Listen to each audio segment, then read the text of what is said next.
So every now and then I like to do a little video update. It's pictures just don't show progress up here very well because it's hard to get a good angle that shows what we've been doing. This is about the only angle that ever shows up, you know, as something that's easily seeable because I'm kind of looking down a slope.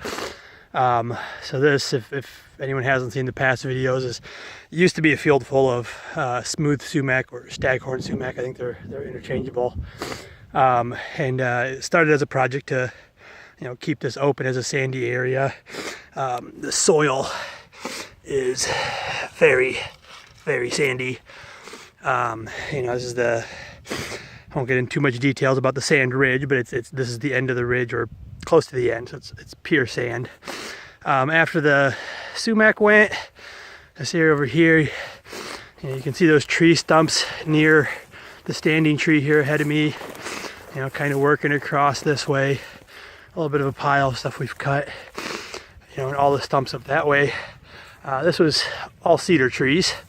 You couldn't really see, I guess you can kind of see where the grass maybe kind of stops. There's that line here where it gets into that to leaf cover. And you actually couldn't see into the trees. It was so thick with cedars. Even up to that hill, there's actually a pretty good grove of cedars up into there that we took out, and that's got, you know, exposure now. I'd like to work more kind of up into this way. There's a nice little valley there that the canopy's always been open on, and I gotta get in here with the brush cutter and get that opened up. I think that'll be a nice thing to do. There's a nice little blowout up there. I had earlier in the year worked, I'm gonna try to walk faster here, I guess, this area back over here. And again, starting about right here, the tip of my fingers in the video, not where I'm pointing, but just literally where my finger is, was a whole bunch of little deciduous trees. You can kind of see, you know, stump sizes here. Not anything big, but there was a lot of them. And they were choking this area out. And I mean, again, if you look here at my feet, this is sand. The reason this is rolling the way it is because it used to be open and blowing. So I worked through here a little bit with the brush cutter. You couldn't see in here. I mean, it was just so thick with little stuff. So it's just something I did quickly. It wasn't really a priority yet. Our priority's kind of been this left side of this fire break. That was just, I was up here and I noticed it could be thinned out pretty good, and I decided to take a stab at it. So over here though, so that big trunk right there is, we called it the monster cedar. I have a past video of Mike, our guy from the services department at County Conservation, just knocking it over with the excavator, which saved us some time. But you can kind of look at that video as a, I'll try to put a link to it, I guess. I don't really do YouTube link stuff well, but so this again was a wall that just went up and you couldn't see through, and kind of thinned out the undergrowth, which allowed us to get in here a little easier with the chainsaws, and, you know, more big cedars coming down. You couldn't see down the hill here because of the cedars. You can kind of see them cut ahead of me here. I guess lifting my camera doesn't do too much good. I'm not getting that high. So, but this is all open now, and down there, again, right about where my fingertip is, you can kind of tell the line of where the prairie grass stops. And this was trees all the way down to there. I mean, thick trees and underbrush. And there was no sunlight really hitting in here. There wasn't a lot of movement. There was this little pocket over here was a little bit open. There was a small canopy, and there's actually a lone cactus plant. You're not gonna be able to see it from up here behind these trees. So, but it was kind of open, and we wanted to keep it that way.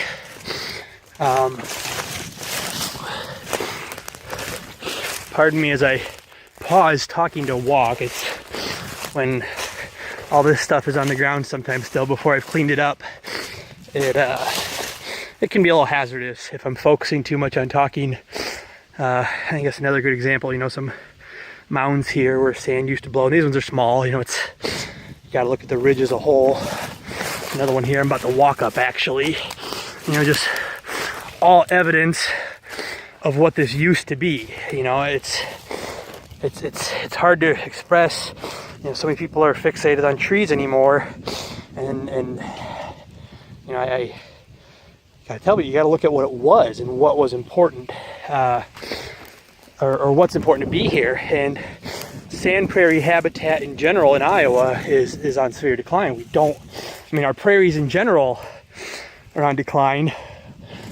Sand prairies, even more so.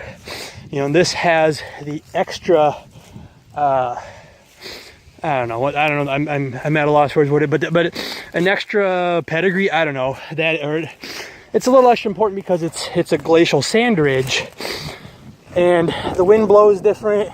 You almost should end up with like a dune-like ecosystem to some extent, but even aside from habitat, if you want to just throw out what the habitat should be, it's a cool part of the history of the area. You know, a glacial sand relic that, you know, was left here tens of thousands of years ago.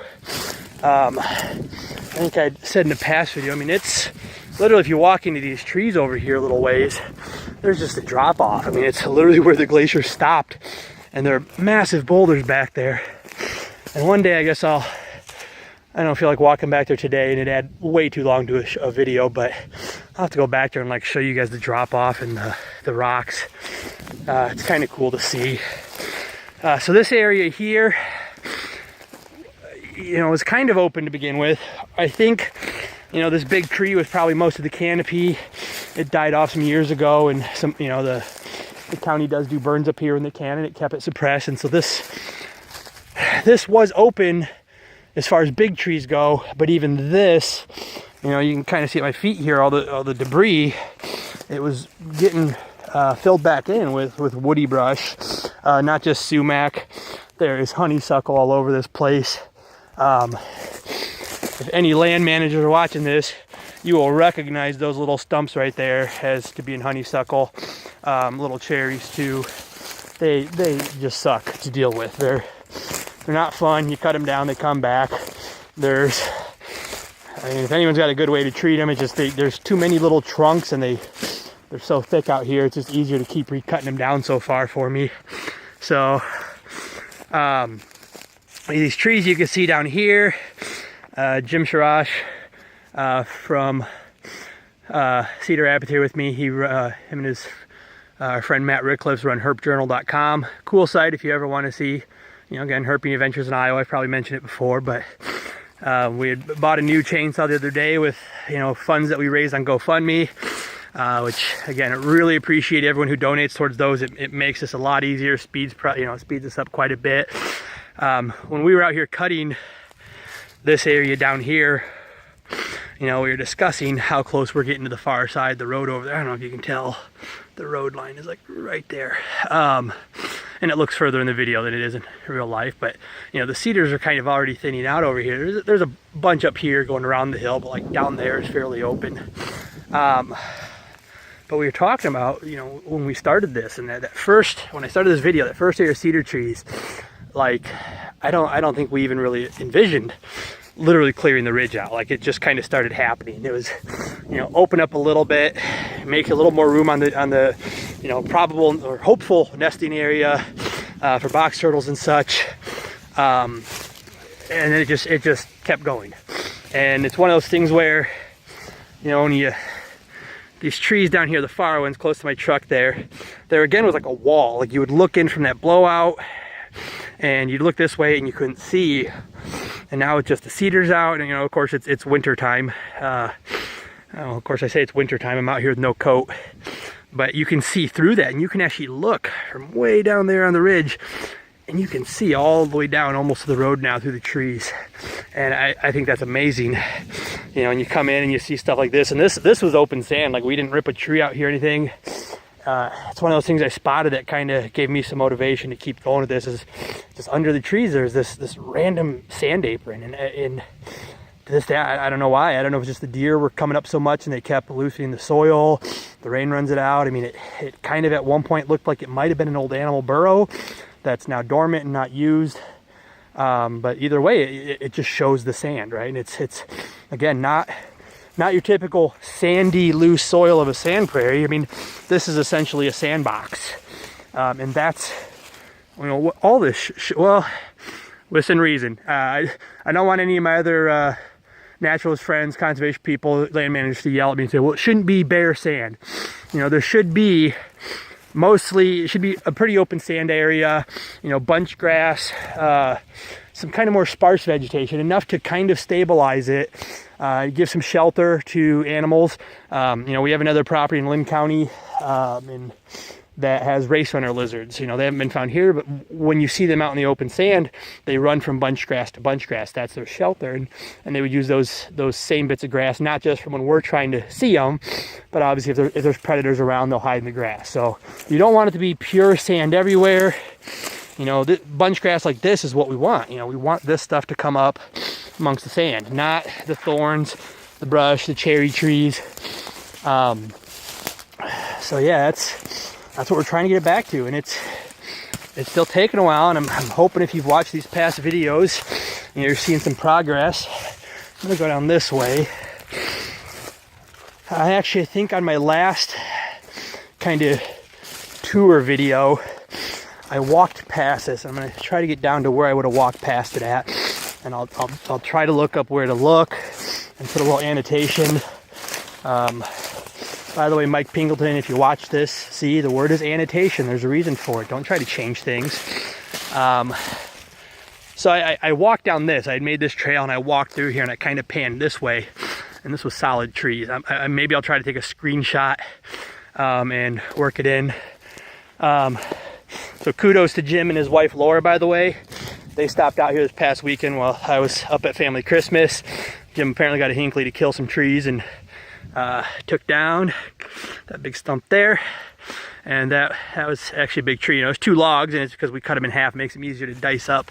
So him and Laura came up and cut down another tree, got it piled up.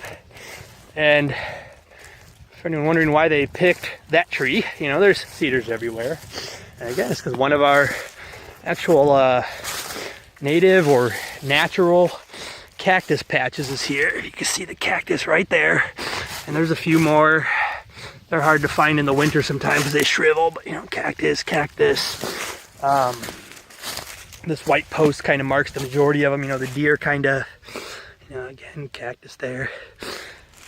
They bury it though, so his goal, I assume, I guess Jim, if I'm wrong, correct me, yell at me something on Facebook, but that's a cedar that's, you know, shading out the area for the cactus. And in the shade, other things grow, smother the cactus. There's actually a couple more down here in the leaves somewhere too, which I don't think the leaves are as big of a problem right now, but they're in here somewhere. There's a few more we found recently, actually up there on that ridge too. Actually, again, it's another good angle to see, you know, the rolling slopes here. Everything's going up. We're at the bottom of the ridge, so yeah, things progressing really well, I think. Like I said, Jim and I were talking, we didn't really think we'd be this far. It just kind of happened. And it's progressing a little faster than we thought. I mean, I think the east area where we started was kind of the thickest, and maybe that's why. Maybe we've just got better at using the chainsaws. There's probably a little bit of that too. I mean, we both kind of came in this with, you know, only a basic knowledge of cutting trees, and, you know, kind of did what we needed to do, learned what we needed to learn, and now we're making these piles again. So I guess I should say, hey Dana, if this video makes it to you, Mike needs to stop back up with the excavator, and somebody needs to start a fire. And I guess if you could save me some time, might as well pick up all this stuff for me. I pile this stuff up by hand. That's actually why I'm up here today. I didn't just come up to make a tour video. I've been working on this over here. There was a lot more green here from this tree, and I've been thinning it out. I always forget how heavy wet cedars are though. every year I forget that when we restart cedar season. You know, because it's pretty much we do cedars, cold months. That way we can get out and get them burned. And I work on this brush with the brush cutter and the sumac in the warm months. That way we're not disturbing the, you know, the loose soil. You know, excavators and tools, ground tools aren't killing animals. When I'm here with my brush cutter, I can watch for things, so it's a lot better. So, but yeah, so this is, Jim and I cut this the other day. I'll slowly get it cleaned up. I kind of, you know, the county guy Mike, again, Mike's our guy. He's our big machinery operator. Drives the excavator with claw. He can clean this up in a day. And so I always ask, well, why am I up here hand piling it if Mike can clean it up in a day? And I mean, there's two reasons. One, it's winter. I need an excuse to be outside. I need some exercise. Two, it's a big motivator to see areas open up. You know, when you get rid of the green, and even if I leave the dead branches, but you get rid of the green cedars and you can see through all here. You know, like again, looking this way, you couldn't see up to that top area up there, up the hill. So, I mean, we could choose to cut the trees down and then just sit and wait. But the thing is that my wife doesn't want me running my chainsaw by myself after. I don't think she ever really did, but you know, last year, even when I was out with Jim, not on this property, on a different one, I did nick my leg. I got real lucky. I didn't go deep and didn't need stitches or stuff, but I got a nice scar from it. So the rule is I cannot run the chainsaw without someone else here. So my options are sit home and do nothing, or, you know, come up here with my little handsaw right there. You didn't believe how bright orange that is and how many times I lose it because I toss it on the ground like that and forget where I left it. But basically start dicing up these branches and then drag them over there to the pile. You know, it's something to do, keeps you motivated, you keep making progress. And the other thing is, you know, I think we got a pretty good idea of how often Mike and Dana and Tony and the other county guys, Doug's another guy, gets up here and helps. And I'm gonna forget someone's name there, but we weren't really sure how often they would get up here when we first started this, and so I started piling the trees just to open the area. Like, to me, we can cut these and they're going to decompose eventually, but that delays the restoration work, and that it makes it difficult to get in here and use the brush cutter to keep the ground clear to bring the sand back out. I mean, they burn. If they just do a normal prairie burn here, they burn into some of this, but it doesn't really get rid of the trees either. So I try to pile them just to get them out of the way, and it makes a big difference. It's definitely something that helps motivate you. You know, I've posted some before and after pictures of piles before on Facebook and stuff. I don't know if I've ever put it in a video or not, but that's why. So again, it feels like I shouldn't even be here doing this, but I mean, it's a nice day. It's sunny. You work up a sweat, and it's better than sitting at my desk, honestly. So, but yeah, so that's kind of the status of where we're currently at. And yeah, I think soon I'm going to kind of try to walk this way again. I don't want to trip and fall, so I'm going to turn the camera backwards here in a minute. But, you know, this is at Sand Ridge. It's getting pretty devoid of cedar trees until you get way over that way.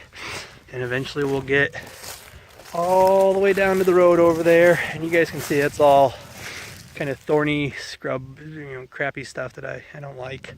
So we'll get all that out of here.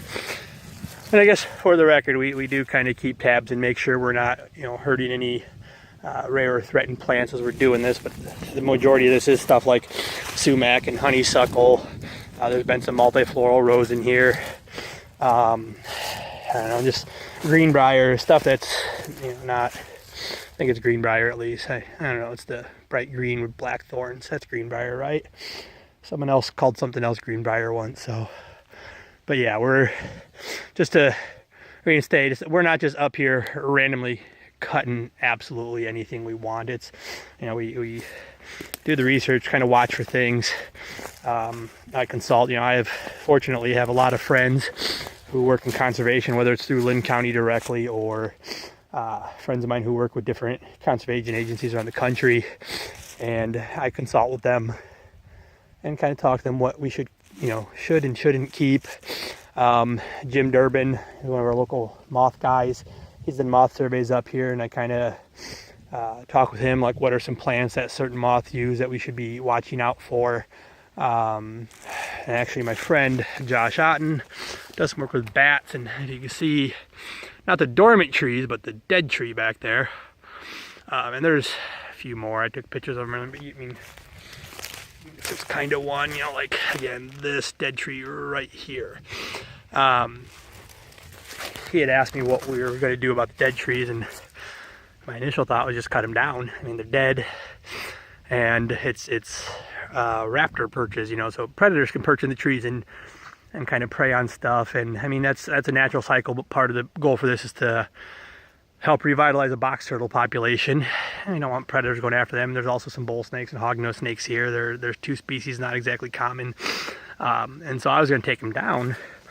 But he pointed out that some of them further back, not this one in front here is a really bad example, but some further back there, just the other side of the fire break line, you know, really loose bark on them. And he says that's great bat habitat. Specifically, we don't know for sure if it's actually used by him or not. I don't think they've surveyed for bats here yet, but you know, it's a possibility that northern long-eared bats will use those for daytime roosts, you know, because it's good exposure. There's not a lot of canopy. The sun hits them, it warms up the tree trunk. They're able to hide under the bark, and so because of that, we'll actually keep those dead trees up. And it'll, you know, it's kind of trade-off. Protecting one species, it may kind of imperil another, but I don't think it'll be that big of a deal. It's not worth you know, harming the bat habitat just to save a few. And it's not, you know, it's not saving like we're saving from human mortality, but just to kind of change the predatory cycle here a little bit. So not really worth it. So yeah, there's I guess that's my current update for anybody who's been following along. Yeah, there's a lot to be done still, but a lot has been done. So that pile was taller too. They always shrink down when I let them sit. So yeah, there's our prairie. That part of the prairie, by the way, is more black dirt prairie. It used to be a hog pasture, so you know, poop's kind of mixed into it. So look at that sand though. I'm right on that line, and that's going back up to the original work area. And again, you used to be at that road. See this tree trunk here and these stubs. That board used to be actually at the edge of a tree line, and it's actually getting hard to find them because we used to just walk the tree line to find them. But now it's all connected, it's all open. Sand blows. We're getting, you know, it's starting to resemble a savanna on this side, which is good. Yeah. So hope if you're still here after what 23 minutes it says I'm at recording. Hope you appreciate the habitat we're restoring here. Hope you understand why we're doing it. I know a couple people get a little upset we're cutting down trees, but that's how conservation works. You know, you have to protect all sorts of habitat, and some habitat doesn't have trees, or at least not a lot of them. So again, yeah, thanks for watching.